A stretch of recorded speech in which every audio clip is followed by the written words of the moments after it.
Hello viewers, my name is Adam. And I am Aaron. This Seeking Me Productions bring you another movie review.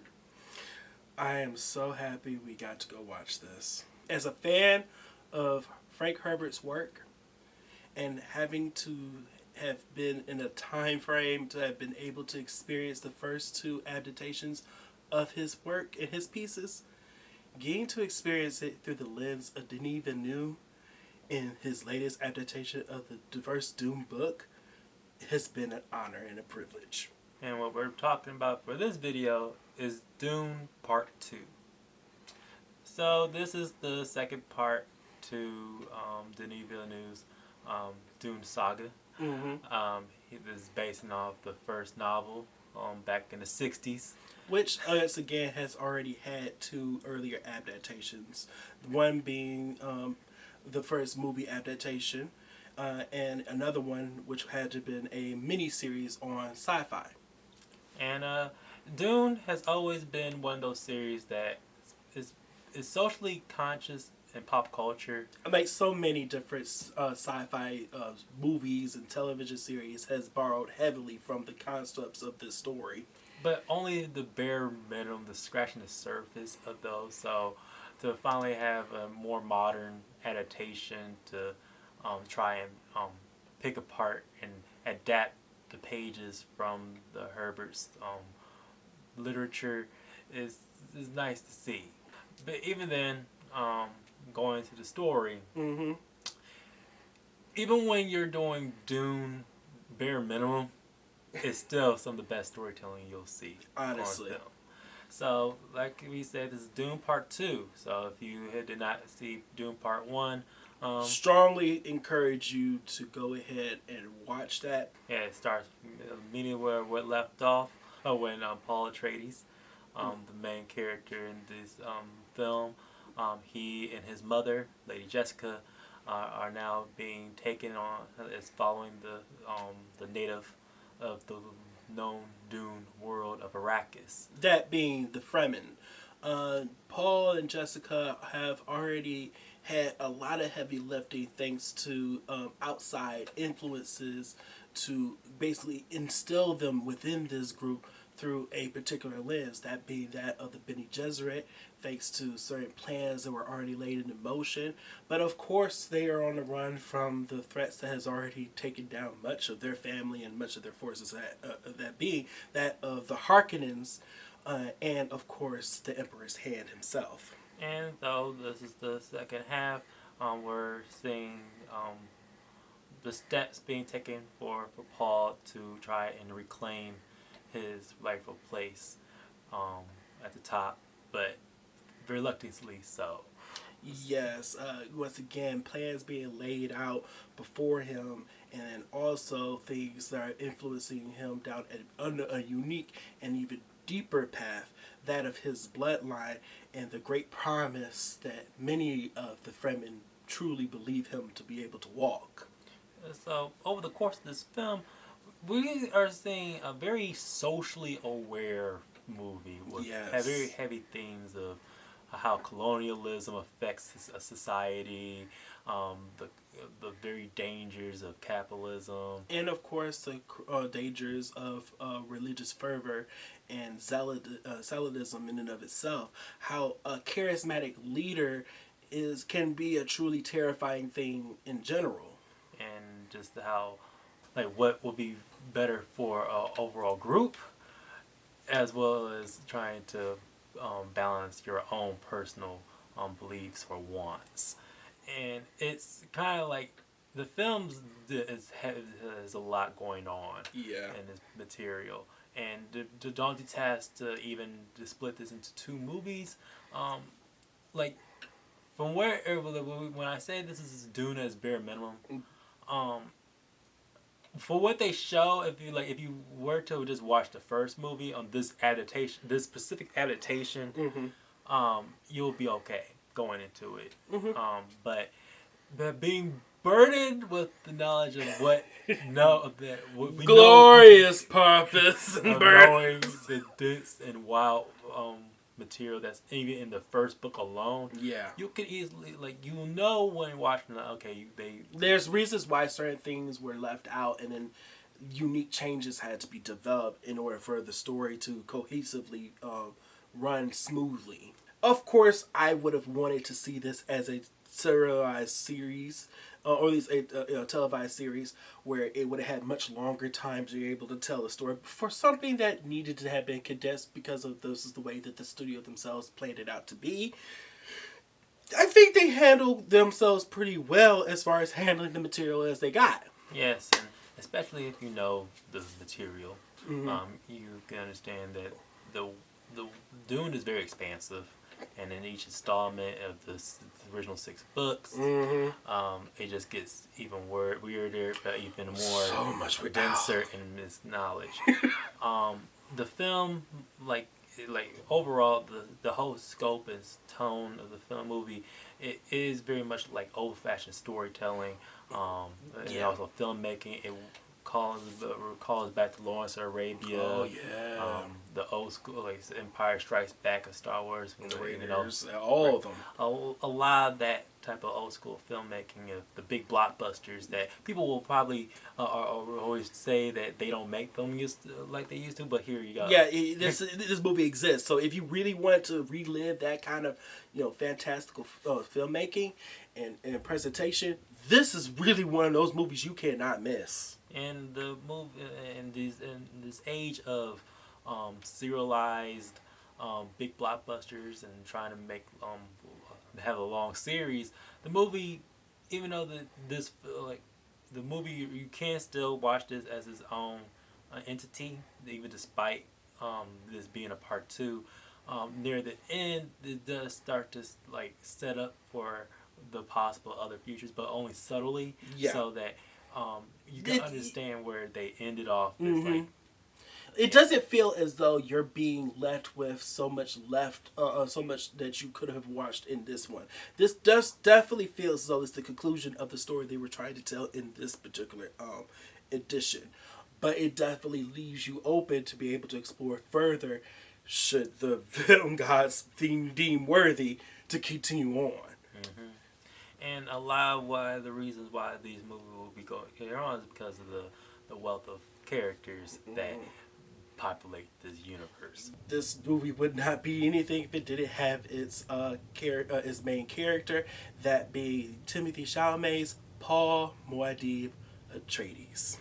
So when we did our first review, we can understand Timothée Chalamet. He is he's growing into the role, and this is a very strong character development that he goes on. I was already sold with him being cast in this. One, he looked the part.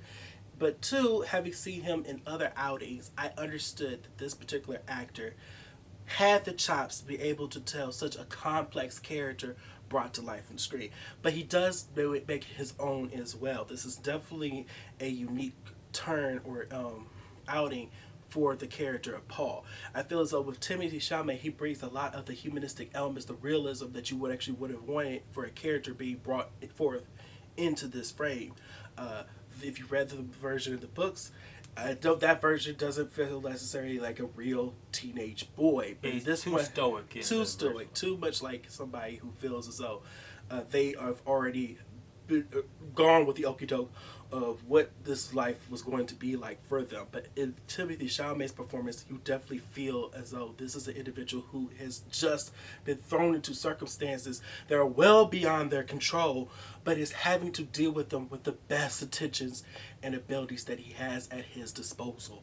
And Timothée Chalamet, with his wide range of acting to showcase on display here, and especially to see that growth of urgency, and also of great reservedness when needed. It's to him to ground the film the way he does is it was nice to see. A character that we only saw in few glimpses of, but almost everybody who probably went to go watch the first one was looking forward to, but was a little bit downstruck because of how little they got in that first part. You are going to be overjoyed with this version. Yes, Chani, who's played by Zendaya, is different from past adaptations from this character. That is true. Whereas in the book series, at least from the first book is concerned, this is a very subdued character that very much, even though still is very much of their people, is very much already on board with what is being set up throughout the rest of the series. For this version of Chani, at least the one that was being portrayed by Zendaya, is very much an individual who questions the okie doke, who questions the concept of what she's finding himself and her people going through. And I am outstanding to be able to see that variation brought to life, because I feel as though this is probably one of the best adaptations of Chinese that we've got to date. Yeah, she's one of the changes from the source material that's welcome. Like for me, Chinese. This character who has given more agency in this adaptation is a person who if the series continues down the line, her perspective becomes even much more clear and makes a lot more sense, especially since how this, if you understand Dune, is the deconstruction of how faith can break down, and like it's like almost it's the negative side effects of how faith affects society. Well, basically, the negative side effects of, well, it's not even negative side effects. I would say it's more along the concept of what truly is the perspective of human beings in general. And specifically going on the concept of being able to understand the dangers behind charismatic individuals rising to power. Moving forward, we got yet another incredible addition to this cast. Rebecca Ferguson's take on the Lady Jessica Atreides. Her character development is on par with like Paul. Like her growth almost does a 180 on how she was portrayed in the first part. Yeah, if you watch that movie or you are seeing what she was able to bring to the role, you have yet another individual who is brought into circumstances that is beyond their control, but at the same time, it's like they are burdened with so much more knowledge on how things are being rolled out before them, and having to feel as though they're stuck in a rock in a hard place.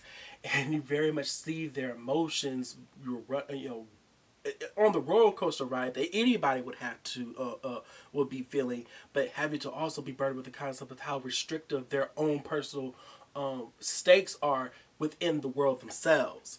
In this adaptation, we see that individual finally find their place in their niche and how to find control within the turbulence that is their lives.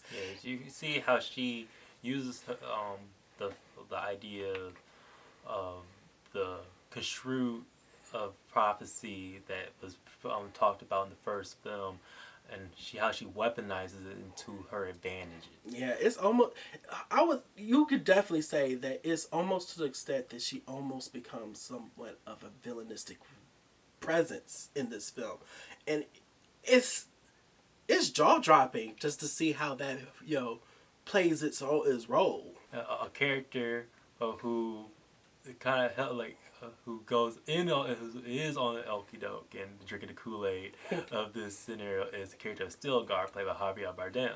Now, when he was first introduced to part one, I thought he was pretty much one of the coolest characters around. And he very much still maintains that cool factor too going into this one. But it's such an interesting concept to see such a strong and independent character from the first part we're introduced to them turn into such an individual that is completely overwhelmed and throws themselves into the expectations of their beliefs and their faith in this installment. It is very interesting with his this debate between the how Stellan and Shani they represent different spectrums of the Fremen people, and like a group of people in the novels that mainly just been portrayed as like one like only one type of monotone beliefs and stuff, but how they are able to update it into how different, how diverse that culture is, especially as well as the different types of beliefs and how they feel. So that clashing of ideologies was was what I feel as though was helping elevate the material, but also staying faithful as well. Now, continuing on with the threat of the Harkonnens, um, you have Stellan Skarsgård, who had a lot more of a presence in the first movie, does take a back seat. Yeah. Um, Yeah, the Baron in this one is very much an individual who has already played a lot of the heavy cards in the first part. So in this one, you're seeing him move and direct himself very much like how the Emperor in the first movie was almost a figure, only a shadow character. This is very much his one as being the backseat individual, controlling things as they go about. it's been nice to see a lot more of him, especially how much of a presence he was in that first movie. But a lot of the threat of the Harkonnens is mainly delivered by Austin Butler's Fade Rotha. Probably was probably one of my favorite adaptations of this character in general. He is so menacing and has such a presence about him that is uniquely his own. Yes, he's a lot. He also has one of the best character introductions. A Yes. film filled with great character introductions. So much. With his introduction, we explore the Getty's Prime finally in this adaptation. There's more to be talked about as we talk about their production in this movie. But what included in this section, this whole sequence in the film, is also a character who's very integral to the plot of Morgoth Fernie, played by Léa Seydoux. Yes. Wow. I feel as though this character exude everything that we should, as an audience member, understand about how the Bene Gesserit work. But it's also how the real understanding of how the Dune world works as well. Mm-hmm. And it's unfortunate that how we see how the Dune world is, how little we see of the royal family. Yes. For a character played by Florence Pugh, Princess Arulan, she's basically the first character we see in this movie. Hell, she's actually one of the first individuals we actually even hear in this movie. We do not see very much of. Yeah. Not to say that Florence didn't have enough time to be able to showcase her unique talents brought into here. I feel as though I was definitely appreciative of what she brought for us. But because of her unique talents as an actor, I would have loved to have seen even further, especially if we're going to explore the Harkonnens and the Atreides and the Fremen. Getting to understand the very individuals supposed to control everything would have been very nice to see. And that goes straight into the character of the Padishah Emperor himself, Shaddam the Fourth. Yeah, exactly. Being played by it's Christopher Walken. Yeah, again, I had my reservations on whether or not he was was a individual who would have been able to play this role.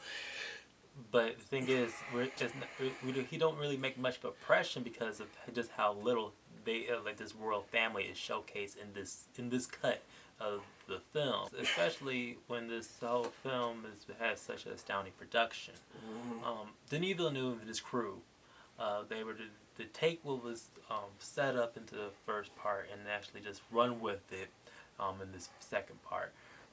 Filmed in IMAX. Mm-hmm. For glory, so you can blow up the whole picture into you can see everything.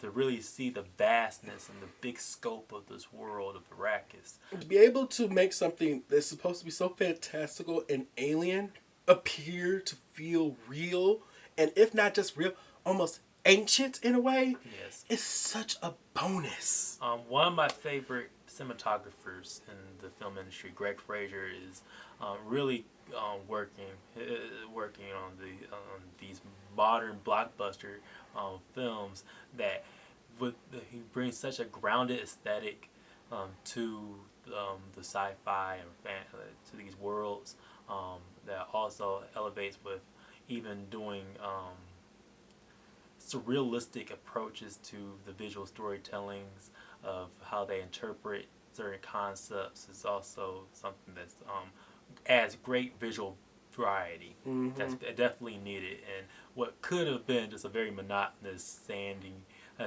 looking the world of the visual aesthetics, but they make Arrakis look and feel so bright, vibrant, but at the same time dangerous. And then be able to see certain aspects of the world, i.e., the Fremen home places and the Siege Tabor, and then being able to go out and actually experience the worlds of that live beyond them in Gadi Prime again, was just astounding to see.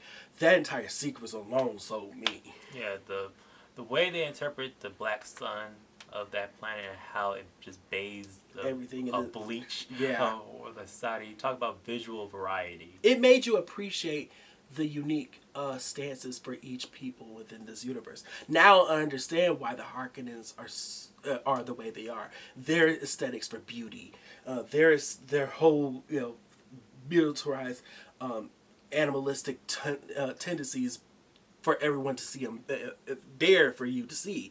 It's incredible.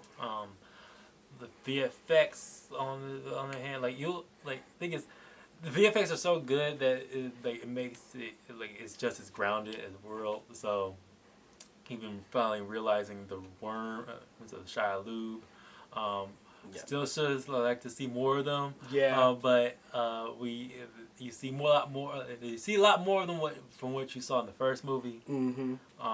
Especially in different variety. And the mere fact that this is technically a war movie, from start to finish, it feels as though this is a war taking place that it should be thousands of years into our future, but it feels so uniquely, set within our past as well, because the unique aspects of how this world, this universe, this story interprets warfare. Yeah, the technology is some of the most unique and incredibly designing artillery you'll see. It's just unfortunate that when the film they're not using artillery, a lot of the action is also in hand-to-hand combat. Mm-hmm. The movie is PG-13, and a lot of the times when you're seeing that classic close combat, it's kind of too busy trying to hide away from a lot of the impact. Mm-hmm. Instead, they were able to nail the final fight. Really good. So that's actually one of the standout moments of choreography that's actually done in the movie. That's highlighted. But when a lot of times when they do that sequences, I would have liked to have seen a lot more of that. But one person who I should also still maintain a highlight, and if they continue to work on this series of films, is Hans Zimmer. Ah, yes. His music helps we realize the world in such a very significant way. Mm-hmm. The mixed instrumental sounds and the vocals of various different artists, of how they would combine them. And so rich, it's so vibrant, it's incredible. So when we first did the first part, we didn't necessarily give it a real review, but we saw a ballpark and where it was at. When it was, we saw at that time we probably would have gave it an amazing.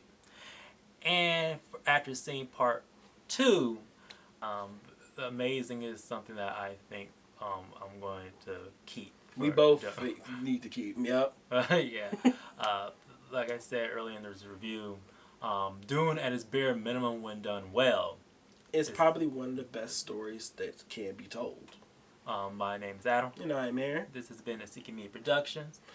Please be on the lookout and for further aspects from our channel. Of course, if you're a fan of the series or a fan in general, we want to hear from you. Have you watched this part 2 yet? If not, what's holding you back? And also, if this movie this series continues, are you gearing up for Dune Messiah? Let's get it to at least go. I want us to at least get to God Emperor. It's some heavy lifting if we can get to the last 2 books. I'm not as confident about that, but I am putting it out there and wishing it. Let's get to God Emperor. I need my worm god.